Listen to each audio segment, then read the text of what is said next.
నెల్లూరు జిల్లా సెంట్రల్ జైల్లో ఉన్న మాచర్ల మాజీ ఎమ్మెల్యే పిన్నెల్లి రామకృష్ణారెడ్డి వారి సోదరులను ఎమ్మెల్యే ఆకేపాటి అమర్నాథ్ రెడ్డి, మాజీ ఎమ్మెల్యే కాసు మహేష్ రెడ్డి, గడికోట శ్రీకాంత్ రెడ్డి ములాఖత్తో కలిసిన అనంతరం మీడియాతో మాట్లాడుతూ జైల్లో ఉన్న పిన్నెల్లి సోదరులకు కనీస మౌలిక వసతులు కల్పించకపోవడం దారుణమని, ఏపీలో ఫ్యాక్షన్ రాజకీయం నడుస్తుందని, టీడీపీ నేర్పించే సంస్కృతిని భవిష్యత్తులో మేము కూడా అమలు చేస్తామని, ప్రజాప్రతినిధులను జైల్లో పెట్టి అక్కడ కూడా వేధిస్తున్నారని, పేద ప్రజలకు వ్యసనాలు అలవాటు చేసే ప్రభుత్వం తద్వారా ఆదాయం పొందుతున్నారని తెలిపారు.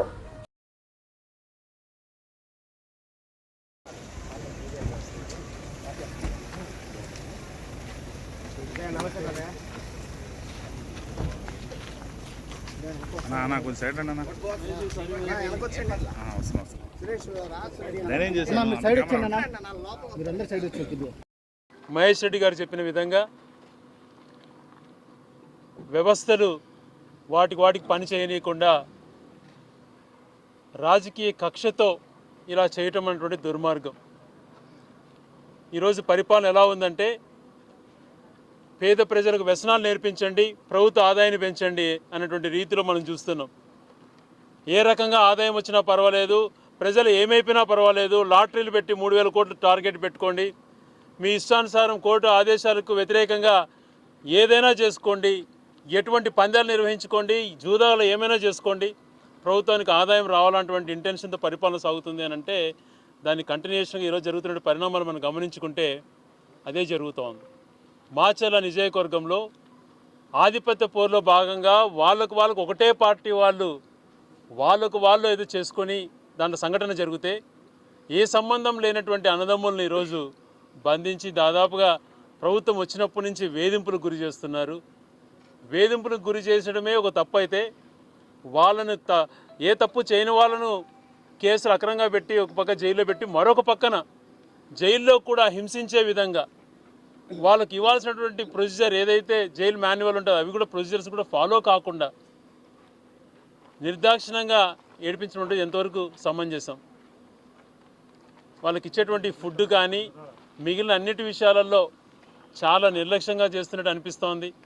కానీ వాళ్ళకు ఉన్నటువంటి మనోధైర్యం, వాళ్ళకు పార్టీ పైన ఉన్నటువంటి కమిట్మెంటు, వాళ్ళ ఆ ధైర్యంతో వాళ్ళు ముందుకు నడుస్తున్నారు. ఈరోజు మేము చెప్పేటువంటిది కాదు, ఈ రాష్ట్రంలో వ్యవస్థలు సరిగా లేవు అని చెప్పి తెలుగుదేశం పార్టీ నుంచే ఎన్నికైనటువంటి సీనియర్ శాసనసభ్యుడు ప్రొద్దుటూరు శాసనసభ్యుడు గారే చెప్పారు, ఇటువంటి పరిపాలన ఎప్పుడు కూడా చూడలేదు, చాలా అక్రమంగా జరుగుతుంది పరిపాలన అని చెప్పి. అదే పార్టీకి సంబంధించినటువంటి ఇంకొక కైకలూరు ఎమ్మెల్యే గారు అనుకుంటా, ఆయన చెప్పారు. ఆ పార్టీ నుంచే చెప్తున్నారు అంటే వ్యవస్థలు ఏ రకంగా దిగజారిపోయినాయి, ఏ రకమైనటువంటి పరిపాలన సాగుతుందో అర్థమవుతోంది. వీటన్నిటికీ కూడా నిజంగా వీళ్ళు కొన్ని థింగ్స్ నేర్పిస్తున్నారు. ఇటువంటి పద్ధతులు మంచివి కాదు. ప్రజాస్వామ్య స్ఫూర్తితో పనిచేయాలి, కానీ ఇలాగ వేధించేటువంటి క్రమంలో చేయడం దుర్మార్గం.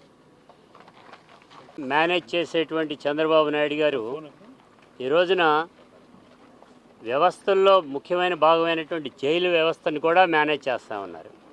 గతంలో అనేక కేసులు జరిగితే బయట పోలీసులు వేరు, జైల్లో ఉండేటువంటి వ్యవస్థ వేరు అనేటువంటిది ఉండేది. మాన్యువల్ ప్రకారంగా ఎవడు ఎంతటి వాడికైనా కానీ అదే పద్ధతిలో వ్యవహరించేటువంటి దాంట్లో ఇవాళ మాన్యువల్ కూడా పక్కన పెట్టి ఆ రెడ్ బుక్ రాజ్యాంగానికి బయటికి తీసుకొచ్చి జైలు మాన్యువల్ కూడా మార్చినటువంటి వైనం కనబడుతుంది. దీనికి ఒట్టి ఉదాహరణే రామకృష్ణారెడ్డి గారికి బయట నుంచి భోజనం ఇవ్వమన్నారు. ఆ భోజనం ఇవ్వటానికి వీల్లేదు అని నవ్వుతున్నారట. ఆఫీసర్స్ వచ్చినటువంటి నవ్వుతూ ఇవ్వమండి అని నవ్వుకుంటే వెళ్తూ ఉన్నారు. అంటే దాని అర్థం ఏంటి? కోర్టును కూడా ఖాతరు చేయనటువంటి పద్ధతిలో వీళ్ళు తీసుకున్నారంటే దాని అర్థమవుతుంది వ్యవస్థలను ఏ రకంగా మేనేజ్ చేస్తూ బయటకు వస్తూ ఉన్నారు అనేటువంటి అర్థమవుతుంది. వారు ఏదైతే అనుకుంటున్నారో దాన్ని చేయాలనేటువంటి ఉద్దేశంతోనే తీసుకోవడం జరుగుతుంది. ఒక ఇన్కమ్ ట్యాక్స్ ఎస్ఎస్సి, ఓ మాజీ శాసనసభ్యుడు 4-5 సార్లు గెలిచినటువంటి ఆయనకి ప్రివిలేజెస్ ఉంటాయి.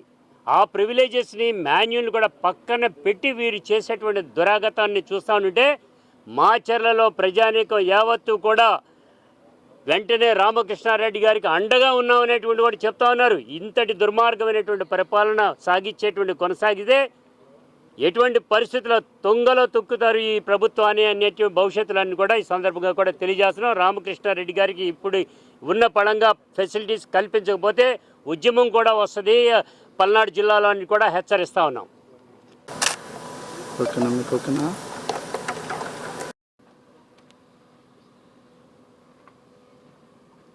అన్యాయంగా అక్రమంగా తెలుగుదేశం పార్టీలో ఆధిపత్య పోరు కొరకు వాళ్ళల్లో వాళ్ళు మర్డర్ చేసుకుంటే వెల్దుర్తి మండలం ఒక గ్రామంలో దాంట్లో కక్షతో కుట్రతో రామకృష్ణారెడ్డి గారిని అన్యాయంగా కేసులో ఇరికిచ్చారు. కోర్టు మరి ఆదేశాల మేరకు ఆయన సమయానికే లొంగిపోవటం, సుప్రీంకోర్టు ఆదేశాల మేరకు మరి ఈరోజు మేమందరం కూడా ఆయన్ని కలవటం జరిగింది. వస్తూ నేను అనుకున్నా అన్నదమ్ములు ఎక్కడన్నా మెత్తబడి ఉంటారేమో, బాధలో ఉంటారేమో అని. కానీ రామకృష్ణారెడ్డి గారి ధైర్యాన్ని చూస్తుంటే, అన్నదమ్ముల ధైర్యాన్ని, జగన్మోహన్ రెడ్డి గారు అంటే ఏంటో ఈరోజు అర్థమవుతుంది మాకు. మరోసారి అక్రమంగా కేసులు పెట్టారు, ఎదుర్కొందామన్నా. అన్యాయంగా జైల్లో పెట్టారు, సరే టైం వస్తుందన్నా.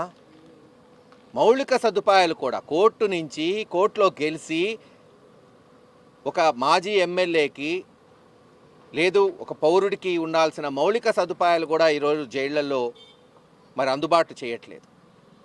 అది ఆహార రీత్యా కావచ్చు, మౌలిక సదుపాయాలు కావచ్చు, తాగునీరు కావచ్చు, దాన్ని కూడా నిత్యం పర్యవేక్షణలో పెట్టి ఒక కక్షపూరితమైన వాతావరణం ఈ రాష్ట్రంలో గతంలో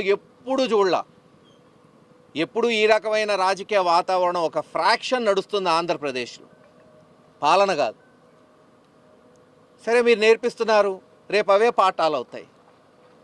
ఈరోజు ఈ చంద్రబాబు నాయుడు గారు నేర్పిస్తున్న పాఠాలు రేపు గుణపాఠాలు అవుతాయి తెలుగుదేశం నాయకులకి. అర్థం చేసుకోండి, ఎవరికీ శాశ్వతం కాదు. మీరు చూశారు కదా, మీరేమో ఎలవల్ల మీరు గెలిచారా ఏంది? కానీ తప్పుడు సాంప్రదాయం, ఒక పార్టీలో చంపుకుంటే వేరే పార్టీ వాళ్ళని పెట్టడం, జైళ్లకు వచ్చిన ప్రజాప్రతినిధులు కావచ్చు, ఎమ్మెల్యేలు, మాజీ ఎమ్మెల్యేలు, మంత్రులు, మాజీ మంత్రులు, ఇప్పుడు మీ ఫ్రాక్షనిజంలో ఇది పరిపాటి అయిపోయింది. అయినా రామకృష్ణారెడ్డి గారు, అతని సోదరుడు వెంకట్రామరెడ్డి గుండె నిబ్బరంతో ఎన్ని ఆటుపోట్లు వచ్చినా సరే జగన్మోహన్ రెడ్డి గారి కొరకు, వైఎస్ఆర్సీపీ పార్టీ కొరకు, మాచర్లలోని ప్రతి కార్యకర్త కొరకు చివరిదాకా పోరాటం చేయడానికి దృఢ నిశ్చయంతో ఉన్నారు. తప్పకుండా త్వరలోనే ఆ దేవుడి దయ వల్ల హైకోర్టులో ధర్మం న్యాయం గెలుస్తుంది, వాళ్ళు బయటకు వస్తారు. పల్నాడులో మళ్ళీ వైఎస్ఆర్సీపీ జెండా రెపరెపలాడే వరకు మా అందరి పోరాటం కొనసాగుతుందని తెలియజేస్తుంది.